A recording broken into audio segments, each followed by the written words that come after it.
and we start with Sefer Chofetz Chaim, right? Lesson a day, and we continue the next thought. So we went in overview. So the next thought is down the page where it says the laws of proper speech.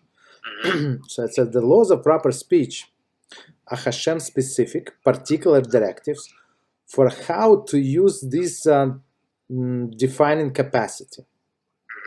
They teach us how to look at people, speak to people, and speak about people. Right? Very interesting.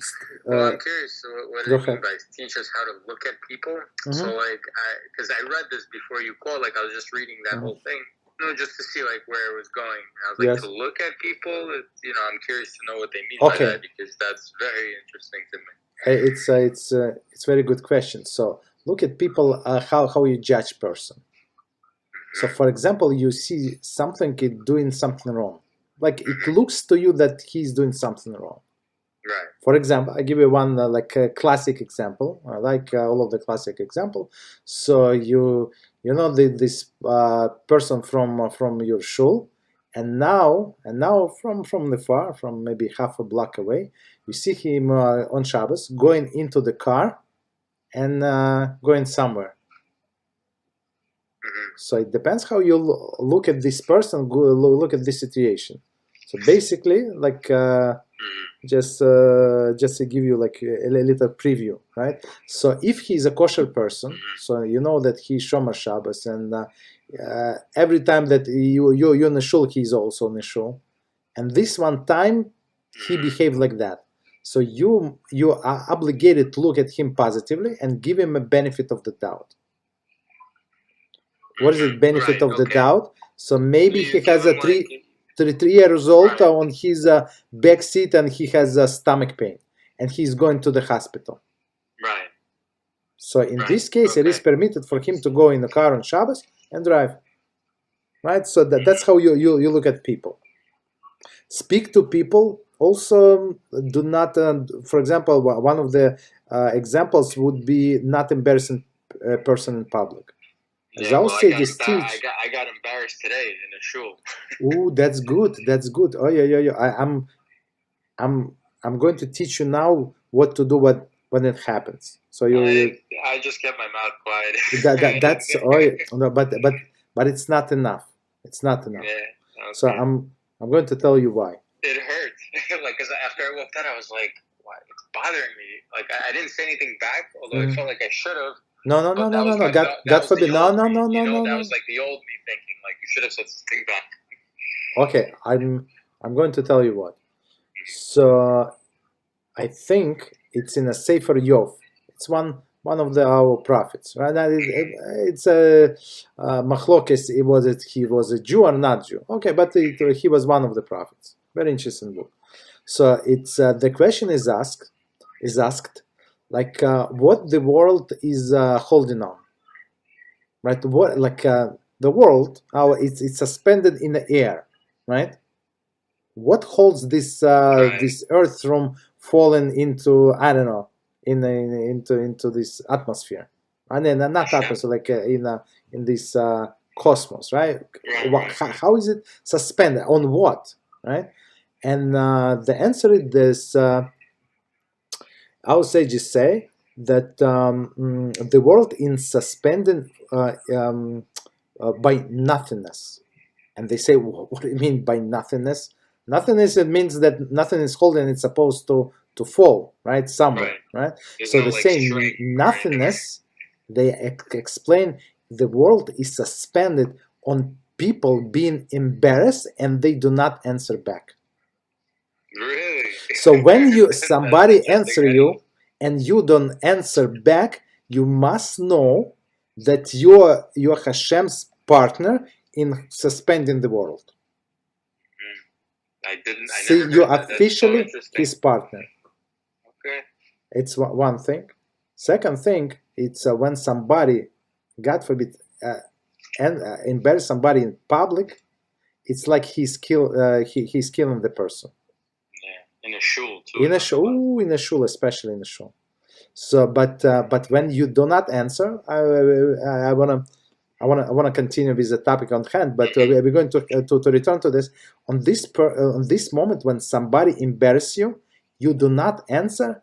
You have to wish, make a wish from Hashem. Really? And you can ask big things, huge things, because Hashem in this specific situation, when you quiet, that's it's a midah like Hashem. He's quiet. When people embarrass him, he's quiet. So when I'm you writing this down, just give me one. yes, please. Okay, go ahead. Okay, so you must make a wish and always keep quiet, and especially if you have something to answer,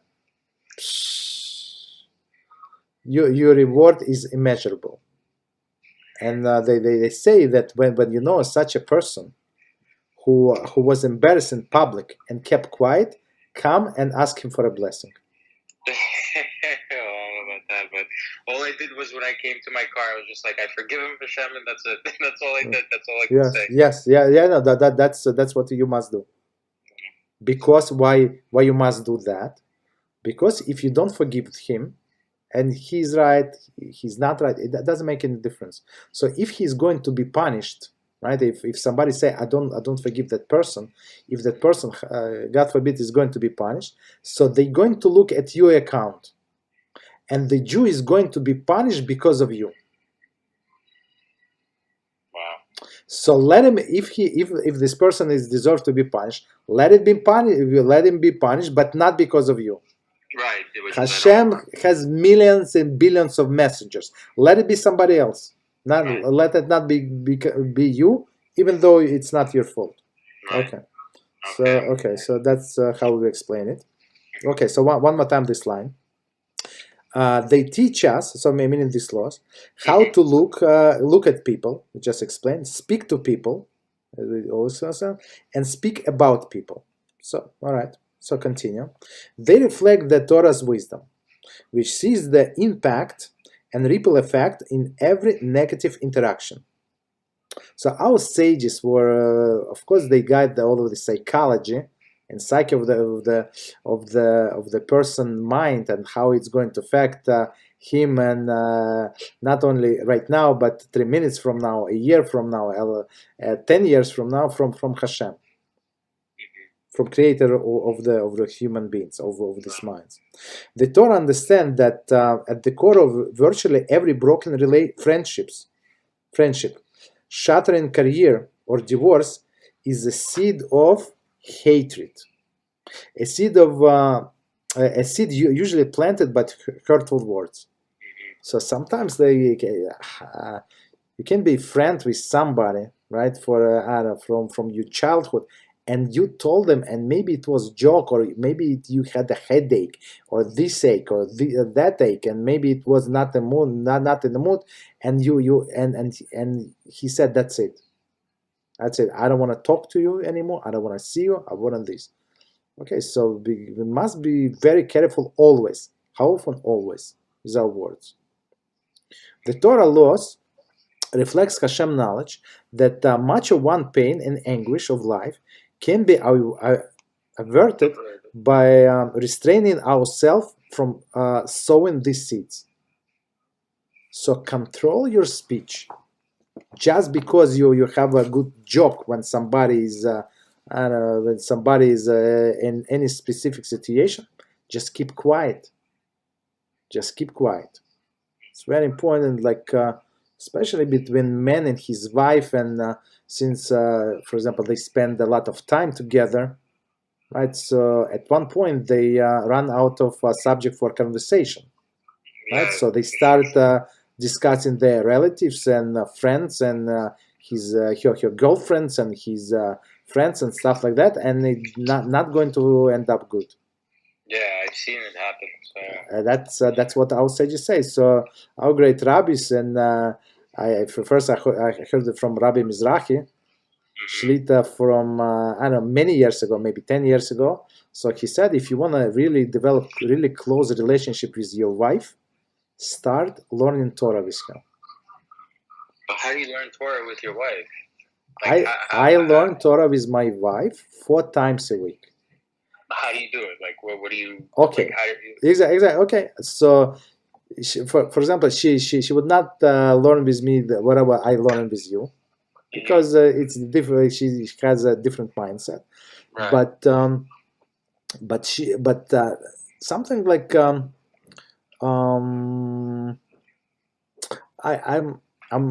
it's easier for me to tell you the topics. For example, on Monday we learn the Talmud with him, right? So there are many stories, like many challenges between rabbis, and it's very challenging. It's very interesting. Right. And women usually they more logical than men. Usually, right? Okay. And smart, and they have a sense. So even though she does not learn as much as I am, maybe she learns maybe 10% of what I learn, but she has this women's sense, this sixth sense. So many times she asks the question, and I would say, "Stop it! Why would you say so?" I said, "Why would you say so?" And three lines down, Rashi asks her a question. And this question would never, ever enter my mind. You read Hebrew? Me, I read Hebrew, but I don't understand most of it. So I'm read English. English is good, right? So on another day we learn Medrash. The Medrash. Also, it's very interesting. So they go. It's like a Gemara style. They go deep into all of the details. Right. Then we learn Novi. So and you do that together. So yes, and interesting. And we discuss. So for example, if you want to talk to somebody for hours and hours and hours and hours, try to learn Kings, Melachim. Kings. Okay. So it's about David. Right, it's about David, Shaul, Shmuel, Shlomo is in the Kings too. Yeah, so there are many midrashim, all of the background story, and for example, I have my favorite characters, and she has her favorite characters, and there is a very deep story, and the very interesting background of what happened and what lessons do we learn. So Torah is not a storybook, right? So when they tell you the story, right? If Torah spends an ink on every word, it means that to teach us some lesson, right? In life, that whatever happened to David applies to me today, right? And not only to me, to everybody. So and this midrashim, these deep commentaries, they explain. So it's very interesting, and she has a woman perspective. I have, of course, guy's perspective, and it's never boring, never ever boring, never ever. Interesting. I look forward to that day. Yeah. BeEzrat HaShem. And what else we learn? Then we learn in Yaakov. In Yaakov, it's basically this great rabbi. He compiled all of the stories from the Talmud. So he left halacha away, right? And like easy reading, but it's also very, very deep stories, very interesting stories. Interesting. So on one hand, it's easy reading, but since I learn more than her, so I can add to these stories. Right. Like how, for example, from they say the story, and I say, you know what? I know that this and this halacha derive from this story. Right. So it's always Rabbi Mizrachi was right 100%, and it works very well for me.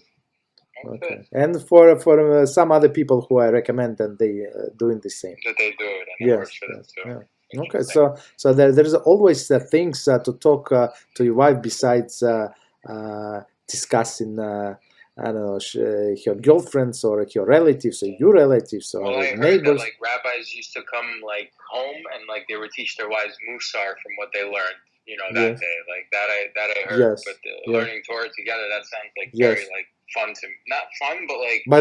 But it is fun. It is fun. So you learn in Torah because it says clearly that women are not obligated to learn Torah. But they must know.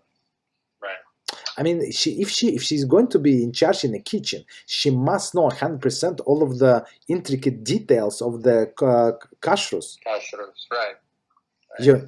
You understand? But if she does not learn, so how would she know? And if you, for example, we learn these kashrus subjects together. That's how we started a long time ago, right? I mean, she would not read by herself, but together. Some things not clear, so we would discuss and we ask rabbis. Together. Yeah, so together is always better and simpler, and we have motivation.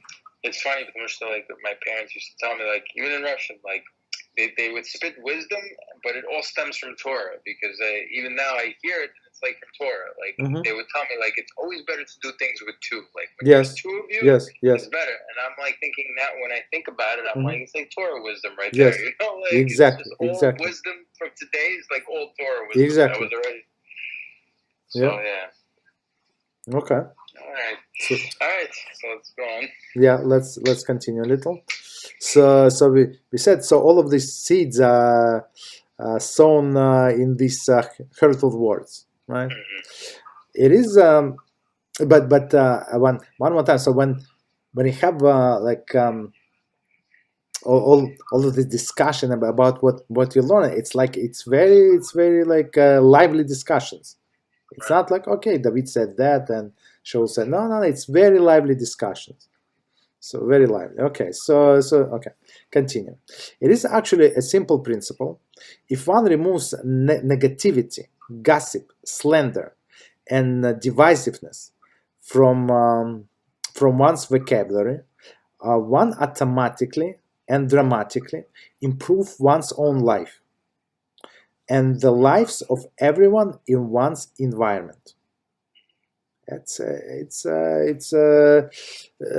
not easy, right? On one hand, on another, not easy, but benefit that everybody's life around you is improving. So everybody like wants to be around that person, right? And I know that person, such a person. So I had to work with him just recently, maybe last week, right?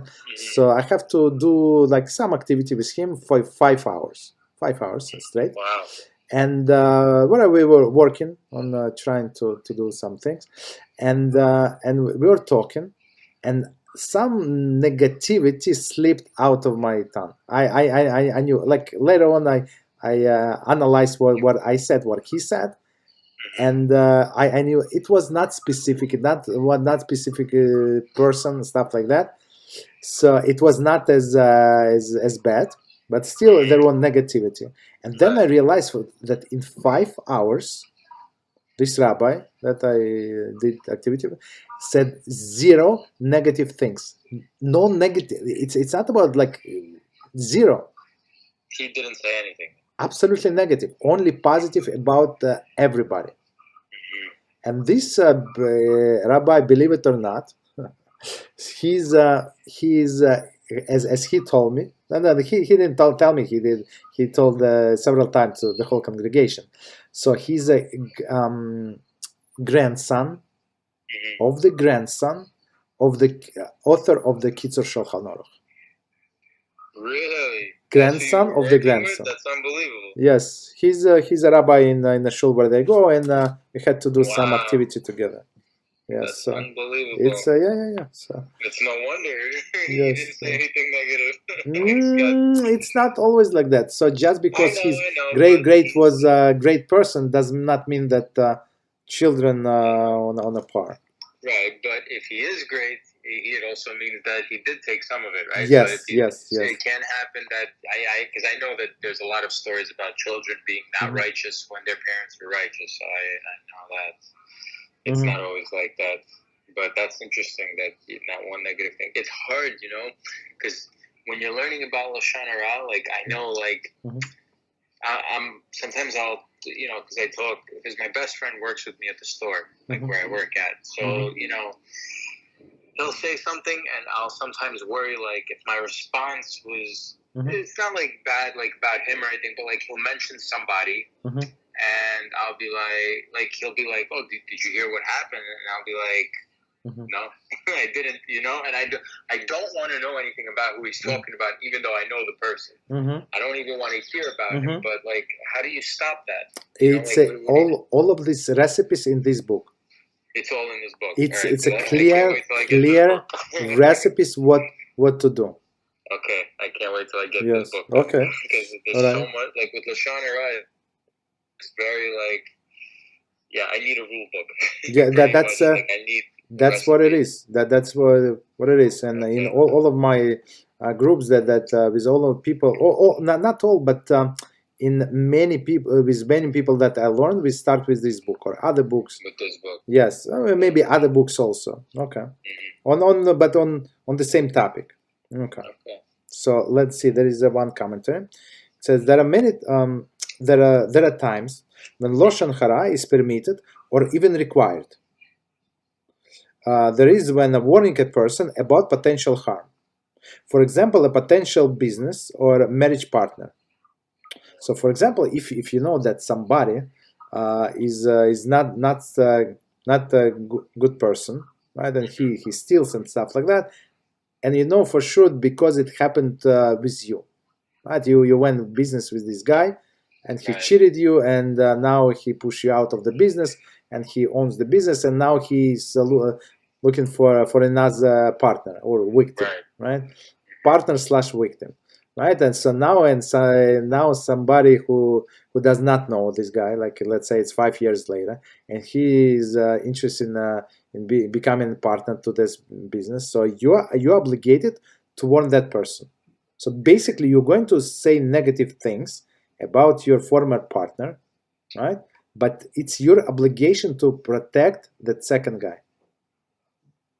Or, for example, in a marriage partner. So if you know, so for example, you know that somebody is looking for shidduch, right? And this guy, he lives, you live on a second floor, and he lives on a third floor, right? And you know that he's going in and out of rehab, and he just stopped maybe 2 weeks, and he decided to get married, right?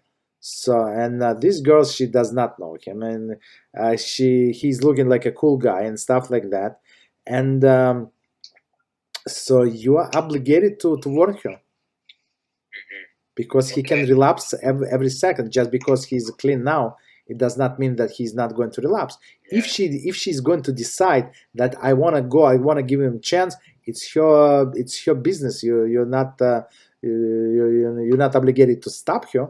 But at least you're obligated to warn her. To warn her, right? Yes.